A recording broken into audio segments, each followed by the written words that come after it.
questions. Question orale, the honourable member for Regina Capel. 8 years of inflationary deficits fueled by Liberal waste and corruption have caused incredible hardship for Canadians. To fight that Liberal inflation, the Bank of Canada has massively hiked interest rates. Higher interest rates mean higher mortgage payments, meaning you have to pay more to the bank just to live in the house you already own. In fact, the average mortgage payment for a typical home in Canada has soared to over $3,000 a month. Will the Prime Minister take responsibility and admit that it was his waste and corruption that is causing this cost of living crisis, or will he get out of the way and let Conservatives fix his mess? The Honourable Minister for Housing. One of the things that we recognize is that Canadians need help, and we've delivered the Canada Housing Benefit, which is already investing close to $2,500 on average for vulnerable renters across the country. On top of that, we introduced a one-time $500 top-up to go to almost 2 million renters. And what did the party opposite do despite the rhetoric? Not only did they vote against it, in the fall they played procedural games in this House to delay much-needed rental supplements to almost 2 million Canadians. The honourable member for Regina Capel. Well, Mr. Speaker, Liberals would love to fool you into thinking that all that spending actually went to Canadians, but in fact, they were stopping and helping their friends and insiders all along the way. This Liberal law-breaking means that while Canadians are struggling, Liberal insiders have never had it so good. While 20% of Canadians are skipping meals, the Trade Minister gave a $23,000 contract to her best friend. While the rent on a typical apartment has soared to over $2,000 a month, the Housing Minister gave $93,000 to his staff's family's PR firm. After 8 years of breaking ethics laws, are there any Liberals who will hold their political masters to account, or is helping their friends and insiders why they got into politics in the first place? The Honourable Government House Leader. A lot of things have changed since the Conservatives were in power. One of them is Canada's unemployment rate, which under their watch was 7%. It is now 5%. The number of people who are living in poverty is now 2.7 million less, Mr. Speaker. And when you look at our record on childcare, the leader of the opposition, Mr. Speaker, actually said at the time that he was proud that he canceled the childcare agreement that was supposed to have happened, and it was killed when he came into power. Mr. Speaker, instead we've delivered that. We're delivering real help to Canadians across the country. The member for Regina Capel. Gave wage subsidies to profitable businesses who turned around and gave their CEOs bonuses. They let fraudsters and scam artists keep the CERB money that they stole. And now Liberals have been found guilty of breaking ethics laws 6 times. The Prime Minister's own law-breaking is so bad that the Ethics Commissioner has had to call him out, saying he didn't think anybody would have imagined a situation where the Prime Minister himself would be found breaking the law. Quote, "It's a funny situation to be in."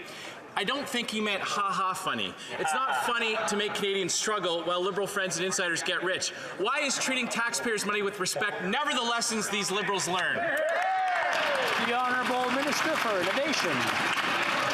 You know what Canadians are tired about? They're tired about these Conservatives talking down our economy, Mr. Speaker, and talking down Canada. Mr. Speaker, in terms of good news, let's celebrate. This morning I was just celebrating Project Arrow, Mr. Speaker, the first 100% Canadian-built electric vehicle. That's the type of thing we're capable in Canada. It's about innovation, it's about leadership, it's about bringing Canadian up as opposed to bringing Canadian down, as they do every day. Hey, l'honorable député de Charbot-Haute-Saint-Charles. The Honourable Member for Charlebourg-Haute-Saint-Charles. Mr. Speaker, the complaints against this Liberal government concerning Bill C-5 are piling up, and for good reason. Quebec's Minister of Justice, Simon Jolin Barrette, tabled a motion in the National Assembly of Quebec that all MNAs supported. The motion calls on the centralizing Bloc Québécois and Liberal government to amend Bill C-5 to make the offence of sexual assault inadmissible for imprisonment in the community. And this is the situation because of the Bloc's complicity and collusion. So do they really want to protect people, or do they prioritize the comfort of criminals? The Honourable Minister of Justice. Mr. Speaker, our government has taken action so that victims of sexual assault are treated with dignity and respect. We have produced a lot of legislation, such as C-3 and C-51, which made substantial amendments to the criminal code in order to protect victims.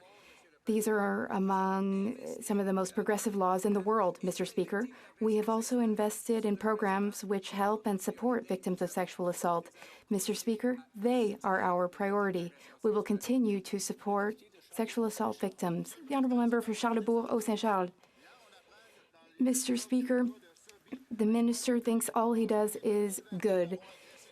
Yesterday, the media reported on the case of Sobi Akra, who pled guilty in January 2022 to sexually assaulting 8 women between 2017 and 2018. Bill C-5 is the brilliant idea of the Prime Minister with the complicity of the Bloc Québécois, and it makes it possible for this criminal we heard about to serve his sentence in the comfort of his own home. The Prime Minister claims to stand up for the best interests of Quebecers, but C-5 is clearly very problematic. Is the minister ready to fix C-5? It's necessary in order to help women. The Honourable Minister. Thank you, Mr. Speaker. As Attorney General, it would be inappropriate for me to comment on a hearing which could be challenged, but also where a final ruling decision has not yet been given. So I won't go there, Mr. Speaker, but here's what I can say. I can say to Canadians that the goal of C-5 was to tackle systemic racism which Black and Indigenous Canadians in the justice system experience. The Honourable Member for La Prairie. Mr. Speaker, on today's episode of the West Island Story, the Liberals are going up in flames. Each and every day, we find out about another Liberal MP from Quebec opposing the modernization of the Official Languages Act. It's even spreading to the cabinet.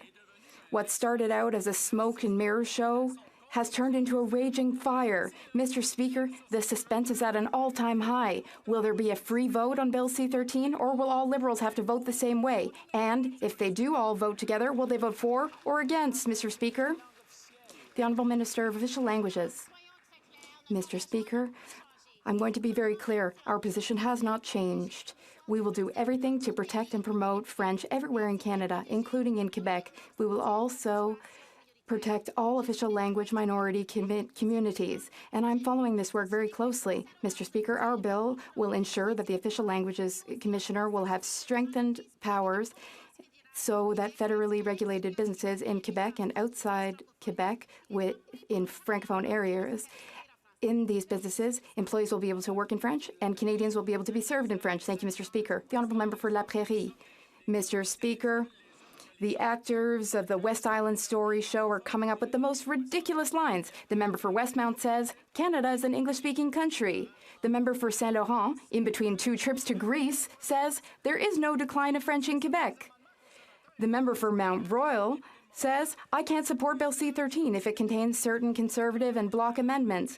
Mr. Speaker, these are Liberal government members. Are they going to vote for the Liberal government bill? The Honourable Minister of Canadian Heritage. Well, I don't know what he's concerned about, Mr. Speaker, because the Bloc is going to vote against it. The Bloc is going to vote against a bill that will strengthen French in Quebec and everywhere in Canada. The bill will give the Official Languages Commissioner more powers. In fact, the Bloc Québécois Conservative Coalition, Mr. Speaker, is against this bill. We are standing up to promote and defend French everywhere in Canada. Everyone in our country should be able to find a job that pays the bills, a home that's in their budget, and build a good life for themselves and their family. But sadly, that is not the case.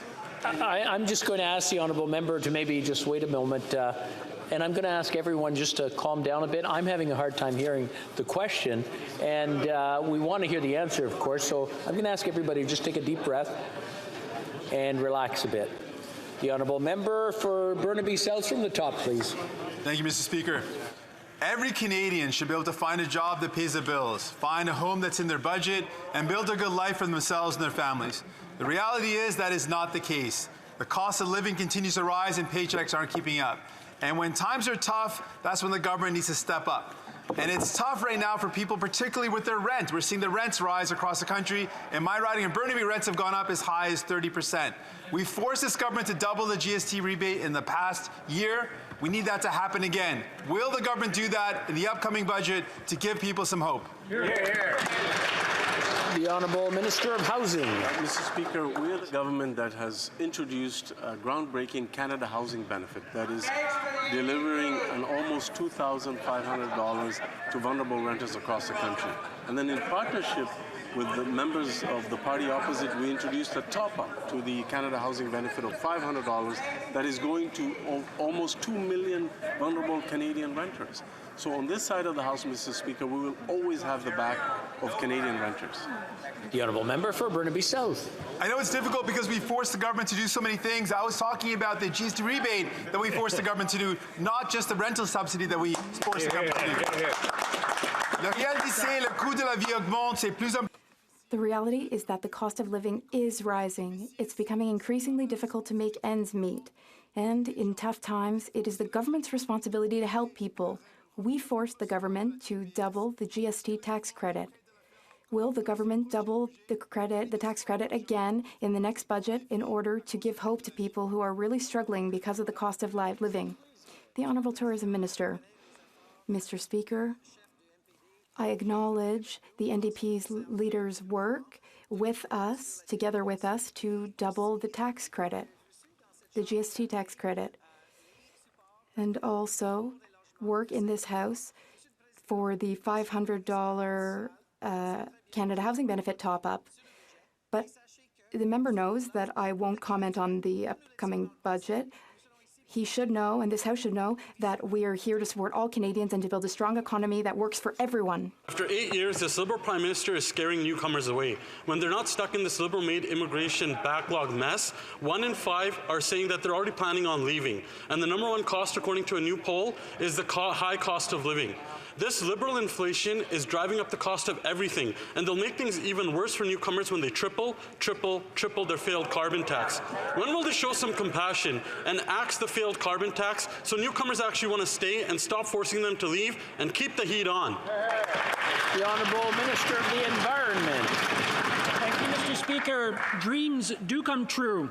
In March of 2022, the member for New Brunswick Southwest said, and I quote, the federal backstop will kick in and checks will begin to roll out to New Brunswick.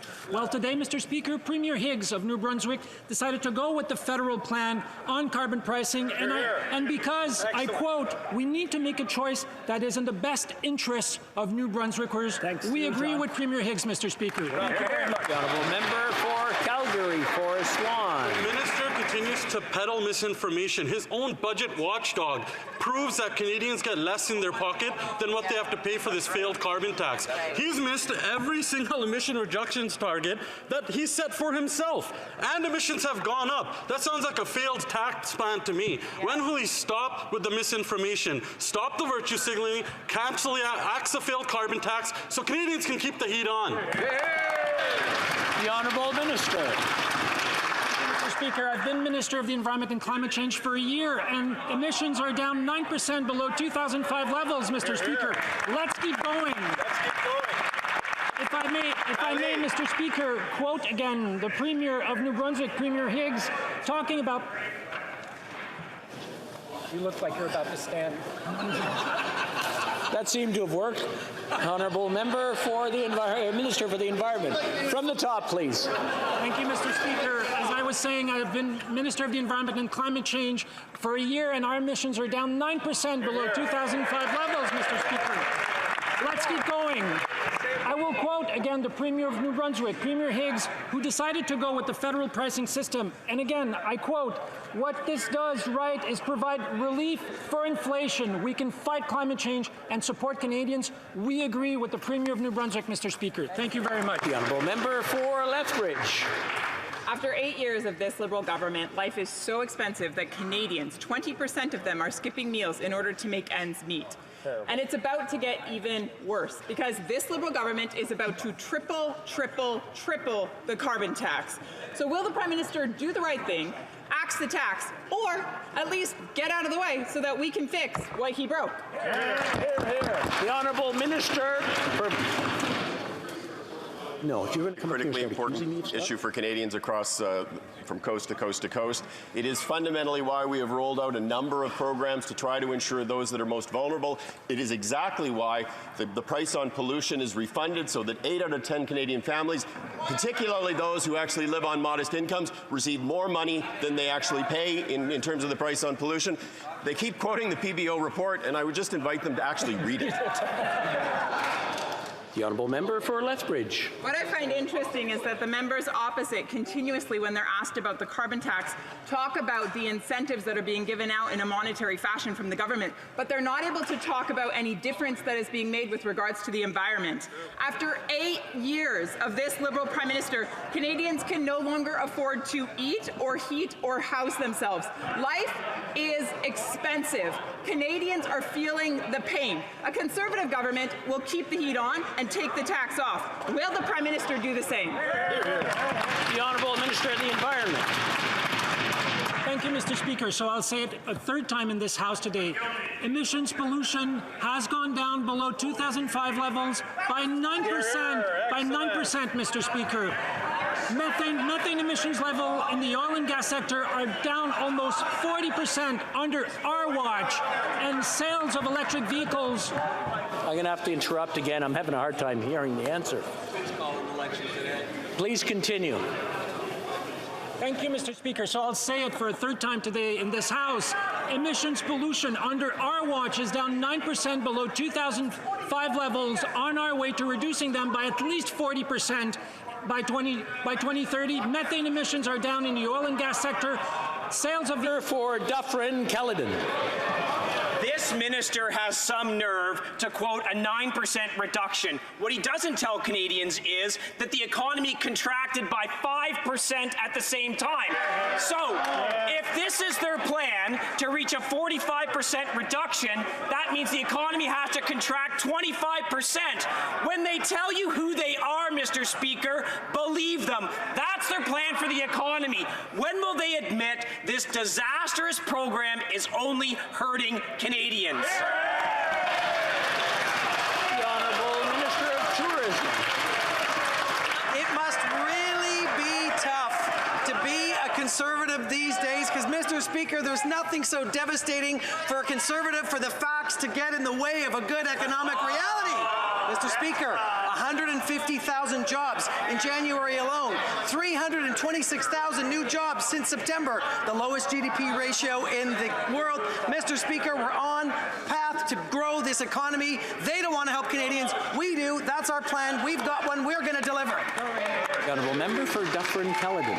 When you've absolutely lost the argument, Mr. Speaker, you try and change the channel. So let's get back to the channel.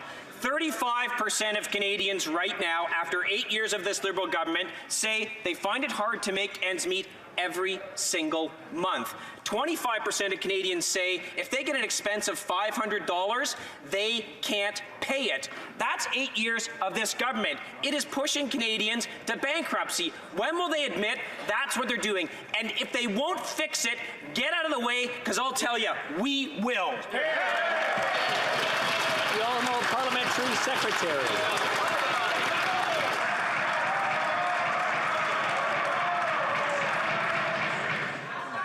Mr. Speaker, it seems that my colleagues across the way have amnesia when they were cutting checks for millionaires instead of helping Canadian families. Exactly. That's why we introduced in 2016 the CCB. The CCB has helped over 3.5 million families in this country, 6 million children. 435,000 children lifted out of poverty, Mr. Speaker. When these Conservatives are busy cutting, we're making sure Canadians' families' needs are being met. Mr. Speaker, they have a lot to learn. The Honourable Member for La Pointe de l'Île. Mr. Speaker, in an open letter to Quebecers, the member for Westmount wrote that Canada is an Anglophone country. Now, he may have modified his letter after being criticized, but I think he wrote what he truly thinks. For the member for Westmount to defend the Charter of the French language is to attack the Anglophone community, which speaks Canada's only official language. Will the minister remind the member that there is only one official language under threat in Canada, and that is French? The Honourable Minister for Official Languages. Mr. Speaker, I'm going to say this very clearly. We're the first government to declare and recognize French as a second language and as official language, and our bill is very ambitious. I come from New Brunswick, where the French community is in a minority situation, and I understand the importance of protecting French everywhere in Canada, including in Quebec, but we also need to protect all official language minority communities. I've been working with stakeholders everywhere in the country, and I'm very excited for C13 because C13 is going to make a real difference in the lives of Canadians. The Honourable Member for La Pointe-de-L'Île. Mr. Speaker, there are Canadian interests, then there are Quebec interests, and then it seems that there are West Island interests. And for the cast of the West Island story, that's all that matters. They're ready to sacrifice Canada's Francophone and Acadian minorities. They refuse to protect French in Quebec because there's only one thing that matters to them, the interests of the West Island. Can the minister confirm to us that all members of the Liberal caucus will vote in favor of the Liberal bill? The Honourable Minister. Mr. Speaker, let's be clear. My priority as Minister of Official Languages is to ensure that we do absolutely everything possible to protect French everywhere in Canada, including in Quebec. But we also have a responsibility to protect official language minority communities, all of them. We want to do everything. We will do everything. We're ensuring that we address the decline of French, and we hope that C13 will eventually pass because it will make a real difference. Stakeholders and partners are very excited. They want to see the bill pass, and I hope it'll pass swiftly. The Honourable Member for Longueuil-Saint-Hubert. Mr. Speaker, get this. The West Island CEUS, Integrated University Health and Social Services Centre, had to do a media campaign to set the records straight because of the falsehoods being spread by the member for Saint-Laurent. False statements made about Bill 96, about the Charter of the French language. In Quebec, a Francophone can receive care in French, an Anglophone can receive care in English, and in Quebec, even an allophone patient will receive services in his or her language, even if the services of interpreters are needed, because we care. So, will the minister call the member for Saint-Laurent to order and require an apology? The Honourable Heritage Minister. Mr. Speaker. Mr. Speaker, they do care, yes, but do they have good judgment? I'm not so sure. Now, the Bloc, I don't know how much they really care about French because they just had an entire opposition day during which they could have brought topics about the environment or even about French. But no, that's not what they chose for their opposition day. They decided that they wanted to talk about the Constitution. That's what they chose. That was their choice. But here on this side of the House, we are working truly for all Canadians and all Quebecers. Crowfoot.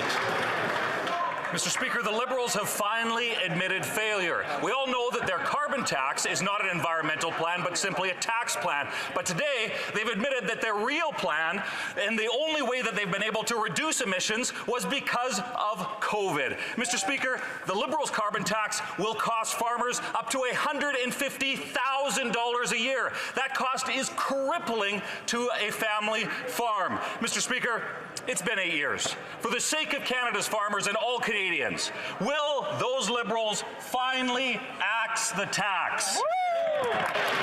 The Honourable Minister of Agriculture. Mr. Speaker, this is complete disinformation, and this is irresponsible to increase the anxiety of farmers when they are the first one to be impacted by the climate change.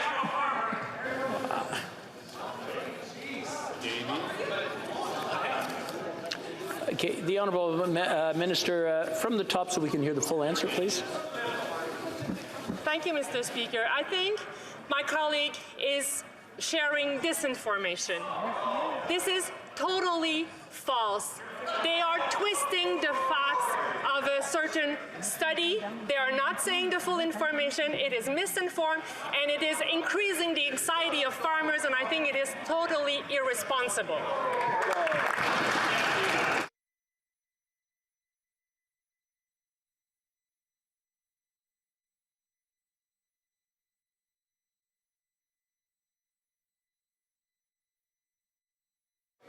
I just want to bring up that we can't accuse someone of, well, I'm not going to say anything. I'm not going to say the word because everybody knows what was it. And I just want to ask all the members, including the ministers, to be very judicious with their words when they're in the House.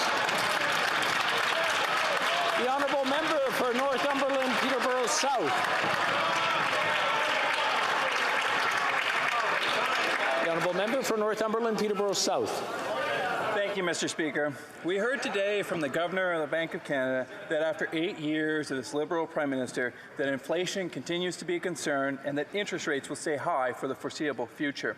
Despite the fact that Canadians are continuing to struggle just to heat their homes and to feed their families, on April 1st, this Liberal government will increase their inflationary carbon tax. Will the Prime Minister finally axe this tax, or at least get out of the way so Conservatives can? The Honourable Minister for Natural Resources. Mr. Speaker, as I've said many times in this House, it would be enormously important for Canada if we actually had an official opposition that believed in the reality of climate change and understood that we actually had to have a plan to address climate change like our American friends, like our British friends, like our German friends, like our French friends, in a manner that will promote economic growth and opportunity in every region of this country. We are working to do exactly that to ensure we leave a sustainable planet, one that is prosperous for our kids. Yes. The honourable member for Northumberland, Peterborough South. Well, when you're losing the argument, you distract and you deflect. The truth of the matter is that these Liberals are as incompetent at fighting climate change as they are the affordability crisis. These Liberals do not have an environmental plan, they have a tax plan. I was there at Public Accounts when the Environmental Commissioner scolded these Liberals for not hitting one single target. Will these Liberals finally get out of the way so the Conservatives can fight climate change and bring prosperity back to our country? The Honourable Minister of the Natural Resources. When this government came to power in 2015, we inherited a target from the Harper Conservatives, which was 30% below 2005 by 2030. The problem with the Harper approach is there was no plan to achieve that target. We put together the most comprehensive climate plan that Canada's ever had. We built a plan that actually not only met, but would exceed that target. And what did we do after that? We raised the target by 50% to make it science-aligned, to ensure that we are actually fighting climate change and doing so in a manner that will leave a prosperous and a healthy environment for our children. The honourable member for Nunavut. Rural and remote Indigenous communities are in dire need of housing. Nunavut are living in canvas tents in the winter, sleeping in shifts in overcrowded rooms, and waiting years for adequate housing. The government of Nunavut and Nunavut Tungavik together have asked for $500 million over 3 years starting in the upcoming budget. Will this government properly invest in Nunavut housing so Northerners can sleep in safe, comfortable homes? Hear, hear. The Honourable Parliamentary Secretary. Thank you, Mr. Speaker. I want to thank the honourable member for an important question. The lack of safe, quality housing across the North is unacceptable, which is why our government is making historic investments in collaboration with partners. Our government has been clear we will not impose solutions on Northerners. Instead, we will work with them to support their priorities. Through Northern Affairs alone, we are investing $200 million, Mr. Speaker, to support housing and related infrastructure in the North. This flexible funding allows territorial partners to continue to advance their most pressing housing needs. Thank you, Mr. Speaker. Member for Edmonton Griesbach. Mr. Speaker, that answer wasn't the one expected by the member of Nunavut. The member of Nunavut asked for $500 million. 200 is not even close. And in my writing, it's no better.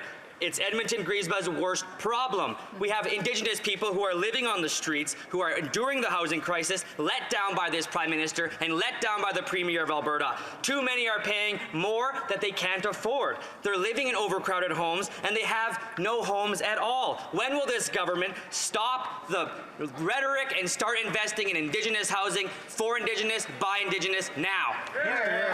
The Honourable Minister of Housing. Mr. Speaker, we do believe in a for Indigenous, by Indigenous-led urban, rural, and northern Indigenous housing strategy. That is why Budget 2022 included $4 billion additional dollars, over $4 billion to close the gap in Indigenous housing. It included $300 million as an initial investment on a dedicated urban, rural, and northern Indigenous housing strategy informed by a for Indigenous, by Indigenous approach.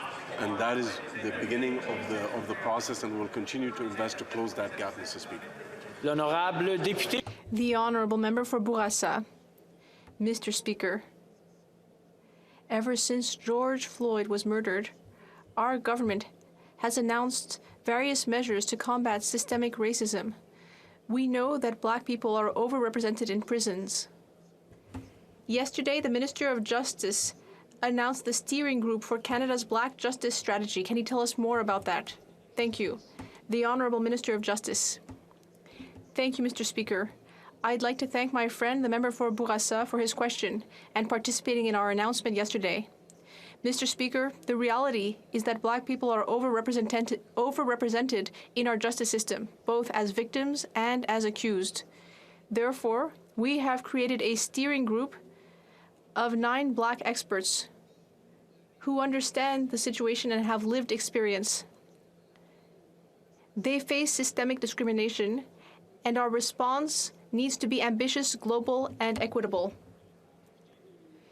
The Honourable Member for Louis Saint Laurent. Mr. Speaker, 10 months ago, the Bloc Québécois Liberal Alliance has led to Quebec being treated with contempt when it comes to the CRTC legislation. 10 months ago, Quebec asked to have a seat at the table, but the Bloc Québécois and Liberals stood against that. Due to the complicity of the Bloc Québécois, nothing has been done, despite what the National Assembly of Quebec is asking. Time is going by. We need to listen to Quebec.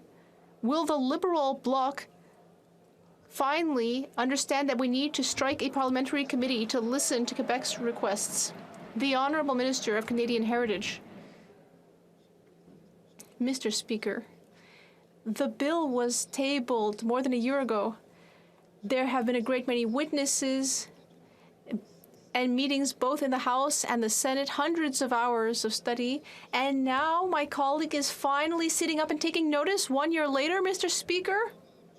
He's basically doing even more to not pay any attention than Sleeping Beauty.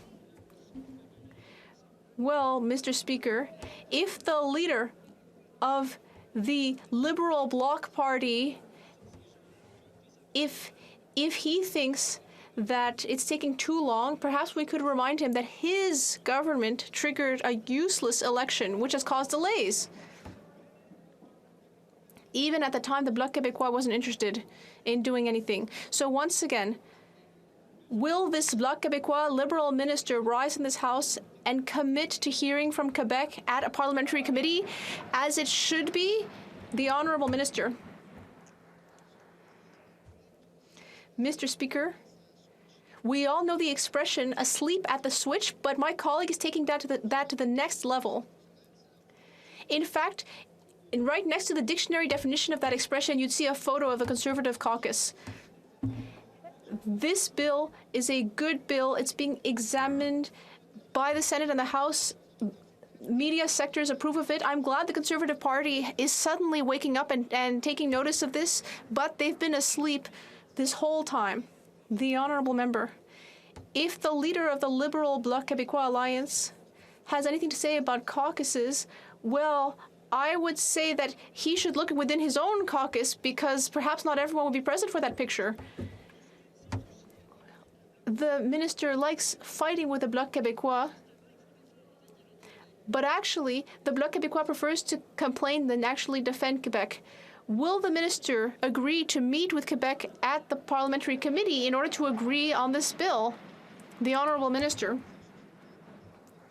Well, it is precisely in the interests of Quebec that the Liberal Party and the Bloc Québécois are working.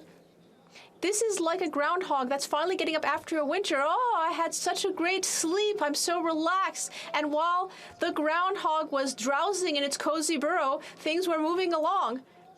We have a good bill. We're doing the right thing, and we'll do that without the Conservatives, Mr. Speaker. The Honourable Member for Lévis-Lobinière.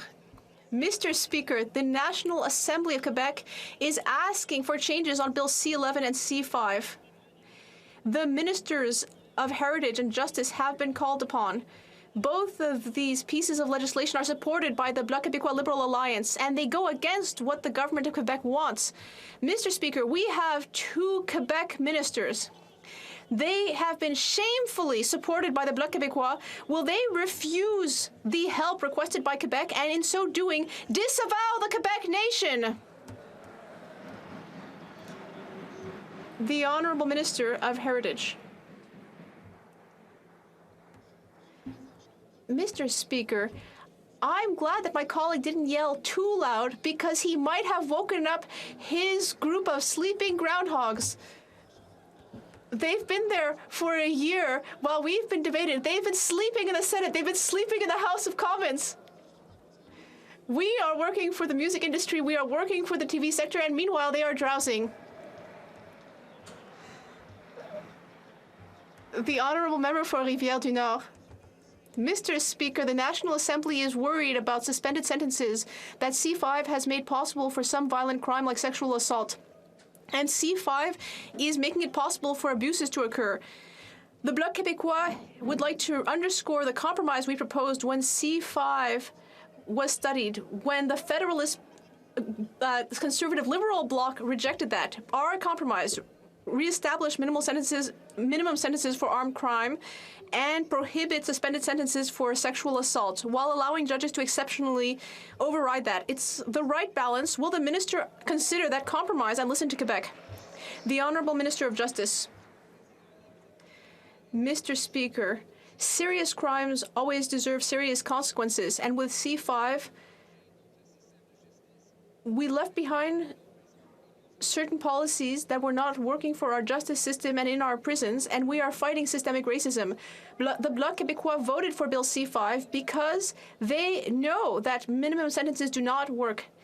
As a government, Mr. Speaker, we are working hard to ensure appropriate consequences for sexual assault. We have brought forward legislation and programs to strengthen support to victims. We will continue to do so. The Honourable Member for Rivière-du-Nord. Mr. Speaker, in the media, we saw that 4 victims' advocacy groups share Quebec's concerns. We should not ignore them. The minister has the right to make mistakes, but he should admit them. At one point, everyone seemed open to the Bloc Québécois compromise, including committee experts. We will be tabling a bill to reestablish minimum sentences for firearms offenses, and that would prohibit suspended sentences for sexual assault while allowing courts to override that if they have the right justification. Can we count on the Minister of Justice to show some open-mindedness? Not him, not him. He always likes to yell. I'd like to hear from the Minister of Justice. The Honourable Minister of Justice.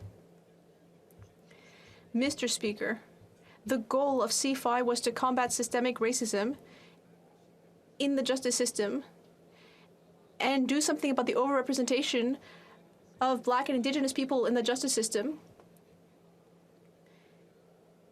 Yesterday, we announced a new steering group for Canada's Black Justice Strategy, and I heard from people who have lived experience of systemic racism. We will continue to fight racism, and Bill C-5 is part of that. For Calgary Midnapore. Mr. Speaker, after 8 years of this Liberal government, high-priced consultants at McKinsey & Company have never had it so good. They're setting immigration policy, they're setting immigration targets. Public servants are admitting this. It is reported in the CBC. Even Bill Morneau, in his book, admitted that McKinsey is setting immigration policy. But you know who isn't admitting to that, Mr. Speaker? The Minister of Immigration himself. So, Mr. Speaker, who's telling the truth? A good question. The Honourable Parliamentary Secretary to the Minister of Immigration. Mr. Speaker, I certainly hope that they actually listen to the Minister of Immigration's appearance in the committee. And I will quote I'll repeat actually, Mr. Speaker. The Minister was very clear that he has not met with McKinsey or had any influence by them. But if they want to listen to someone, let's quote someone, Mr. Speaker. And I would invite them to listen to their former Conservative leader, John Reynolds. And I'll quote, he said, the attacks levied against him, Dominic Barton, by the Conservative Party I once led are baseless. Mr. Speaker, let's make sure they start listening and acting. The honourable member for Leeds, Grenville, Thousand Islands and Rideau Lakes. Well, after 8 years of this Liberal Prime Minister, it's hard for Canadians not to be disappointed when every day there is a news story about a Liberal breaking the law. Well, Canadians are struggling to feed their families and keep the heat on at home. Liberals are lining the pockets of their friends, like the Trade Minister did, like the Housing Minister did, like the Intergovernmental Affairs Minister did, and like the Prime Minister did. Tens of thousands of dollars to their well-connected friends. So will this Liberal Prime Minister take responsibility for the law-breaking in his Liberal government benches, or will he get out of the way so we can fix what they've broken? The Honourable Government House Leader. The party opposite, the Conservatives, had on a number of occasions now said, get out of the way so that they can step in. I think they're missing our democratic process. They have to face an election, and they faced a number of elections where their policies were rejected. And maybe they should reflect, Mr. Speaker, on why their policies were rejected. When they undercut all over the world our efforts to deal with climate change, and they were seen as an agent to destroy action on climate change in the world, where they refused to take action to improve Canada's employment situation or on child care, or now they're refusing to vote on dental care. Mr. Speaker, they're good on rhetoric, not on action. Member for Leeds, Grenville, Thousand Islands and Rideau Lakes. Let's talk about action. 1.5 million Canadians using food banks in a single month. Mortgages going up to more than $3,000 per month. Rent doubling to more than $2,000 per month. 20% of Canadians skipping meals every day because they can't afford them. No government has ever spent so much to achieve so little, unless you're a well-connected Liberal insider, and then it's tens of thousands of dollars from these Liberal lawbreakers. Is today the day this Liberal Prime Minister will finally take responsibility for the lawbreaking in his government? The Honourable Minister of Tourism. Let's dial the tape back. 10 years of economic stagnation under the Harper Conservatives. Not a year over 1% of growth. Mr. Speaker, 2.7 million people lived out of poverty since we've been on this side. Mr. Speaker, 2 million more Canadians working. What do the Conservatives have, Mr. Speaker? Nada. Zip. Zilch. No plan on climate change. No plan on affordability. No plan to grow the economy. We have a plan. We're delivering it. All they have is buzzwords and nonsense economics. The Honourable Member for Pontiac. Mr. Speaker, post-secondary education for official language minority communities throughout the country is very important for our government. In Francophone communities, there are many needs. There's the labor shortage. There are all sorts of challenges. We need more Francophone and bilingual teachers, for example. Could the Minister of Official Languages tell this House about what she's doing to support post-secondary institutions, Francophone post-secondary institutions? The Honourable Minister of Official Languages. Thank you, Mr. Speaker. I'd like to thank my colleague for her question and hard work. Yesterday, I was at the University of Ottawa with the President of the Treasury Board to announce a $20.4 million federal contribution to support Francophone programs at the university. That funding will be used to develop new classes entirely in French and in order to hire STEM professors. It will also be used to create a center of excellence for French language education. That's another example of how our government is supporting official language minority communities. Thank you. After 8 years of this Liberal Prime Minister's inflationary policies, seniors can't afford food. Barry told me 40 out of 120 attendees at the mission he works at were seniors. People that used to donate to food banks are having to go to one because they can't afford groceries. Will this Prime Minister take responsibility for seniors going without food, or will they get out of the way so Conservatives can fix what they have broken and restore seniors' dignity? The Honourable Parliamentary Secretary, Minister of Seniors. Thank you very much, Mr. Speaker. We recognize the challenge that seniors are facing, and our government has been there for them from day one. while the party opposite, Mr. Speaker, has had nothing for seniors in any of their campaign platforms. Our government is helping seniors who are struggling by doubling the GST tax credit, providing dental and rental support. We're increasing the OAS for seniors over 75. Mr. Speaker, we'll take no lessons from that party on this side of the House. The honourable member for Regina Wascana. Mr. Speaker, after 8 years of this Liberal Prime Minister, everything in this Liberal government is broken. The Passport Office can't issue passports, the Immigration Office can't approve permanent residencies, and now Transport Canada is experiencing delays of up to 8 months to approve applications for commercial pilot licenses. This is after the pilots have completed all of the training requirements. Terrible. Mr. Speaker, what did the Liberals break this time to cause these delays at Transport Canada? Good question. The Honourable Minister of Transport. Mr. Speaker, our top priority is ensuring that aircrew meet all necessary medical requirements so that they can do their job safely. There have been delays beyond our service standard due to unprecedented circumstances of COVID-19 that have impacted the global air sector. Transport Canada has put in place changes to processing and assessment of files to improve the efficiency of the review process. Transport Canada is in the process of hiring additional staff to speed up the processing of medical certificates. Mr. Speaker, we're on the job. The Conservatives want to forget about COVID. Member for Regina Wascana. Mr. Speaker, Canadians want to travel again. Airlines want to offer new routes and hire new pilots. Unfortunately, the problem seems to be this Liberal government and the 8-month backlog at Transport Canada in issuing commercial pilots licenses.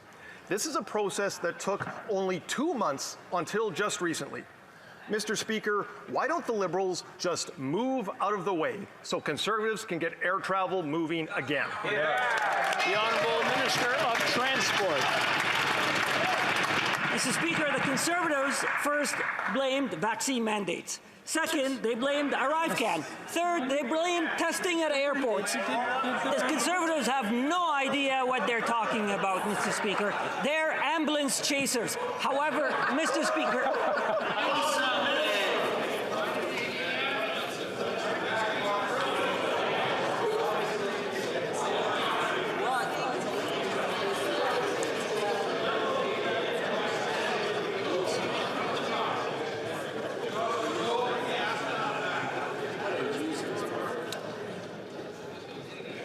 Are we ready now? Okay. The Honourable Minister, please continue. Mr. Speaker, COVID-19 has had a massive impact on the air sector, and our government has been there to support the workers and Canadians. Yes, there have been several disruptions, Mr. Speaker. Our government is on top of this. I've been speaking to Transport Canada on hiring more resources. We are fixing this issue, Mr. Speaker. Thank you. Honourable Member for Halifax West. Mr. Speaker, many of us have heard of heartbreaking stories of people wrongfully convicted who spent many years behind bars for a crime they did not commit. In my own province, one needs only to think of the Glen Assoon case. When this happens, it ruins the life not only of the convicted person, his family, community, but it also erodes public trust in our justice system. Can the Minister of Justice please provide this House with an overview of how the bill he tabled today will improve the system currently in place to review cases of wrongful conviction? Well, Minister of Justice. Thank you, Mr. Speaker. First of all, I want to thank Susan Milgaard and James Lockyer, both of whom joined me in the press conference today.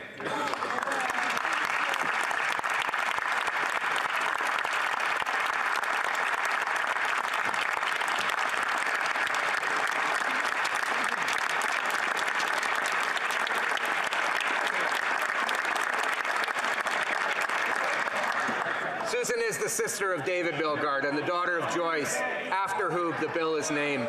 Mr. Speaker, C-40 creates a miscarriage of justice review commission to examine wrongful convictions fairly and efficiently. I'm afraid we're out of time, and I just want to remind the honourable members that ministers and individual members cannot refer to people in the gallery. The honourable member for Winnipeg Centre. Thank you, Mr. Speaker. Last week, we learned that the Liberals spent just 5% of $724.1 million violence prevention strategy announced in fall 2020 to address violence against Indigenous women, girls, and Two-Spirit people. Not one new shelter or transitional home has been built. Unacceptable. This delay is costing lives. We should not have to beg for our safety. Then the public wants to know why so little of this money has been spent. When will this government get this money out the door? The Honourable Minister for Housing. Mr. Speaker, I really agree with the Honourable Member. The importance of this $742 million fund to develop a comprehensive violence prevention strategy. This includes $420 million over 5 years to support the construction of a minimum 38 shelters and 50 transitional homes. We understand the urgency of this matter. CMHC has already selected 22 projects to move forward, and we expect concrete announcements in the next few weeks.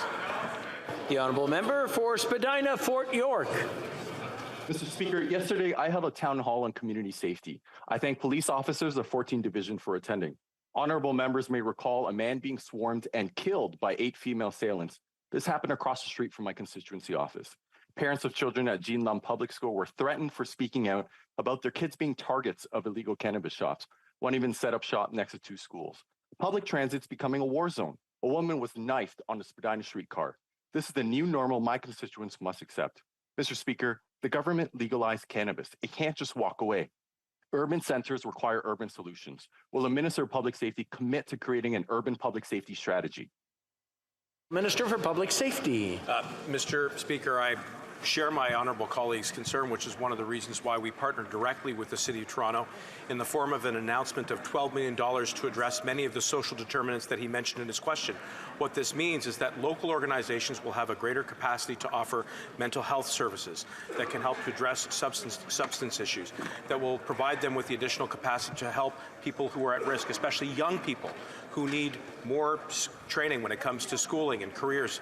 We will continue to work very closely with the City of Toronto and municipalities across the country so that we can stop crime before it starts. Thank you, Mr. Speaker. We have a number of points of order, but before we go to them, I wish to draw the attention of members to the presence in the gallery of His Excellency André Gil, Speaker of the Senate of the Kingdom of Spain.